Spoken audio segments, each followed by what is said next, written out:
The situation is getting worse. When I was just in Nova last week, a week ago today, there were all of the women who were in the structured intervention unit were Indigenous. And when I was in Stony Mountain before that, a few weeks before that, the majority of folks were there with significant mental health issues, and again, an overrepresentation of Indigenous men. So we're looking at a situation that's getting worse. We have now had four committees in the Senate of Canada recommend these kinds of measures. It's now back, the bill is back before the legal committee. We'll hear evidence. Hopefully it'll pass and go through. It's not without its critics, though.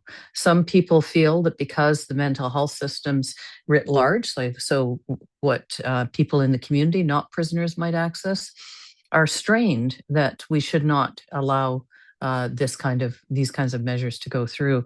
I find that well, morally and ethically, huge, and in a very principled way, hugely problematic, but also practically. The Parliamentary Budget Officer has shown us that we could save on average $100,000 per year per prisoner if people were going into hospitals and not into segregation units.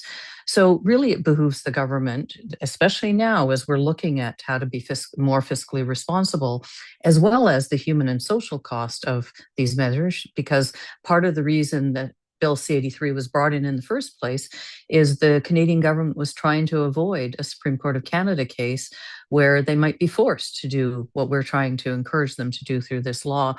And that was in large part because courts had in Ontario, the Court of Appeal and the Court of Appeal in British Columbia had already recognized that placing someone in isolation for as few as a few hours and certainly 48 hours or more, you can see irreparable physical, neurological, and psychological harm.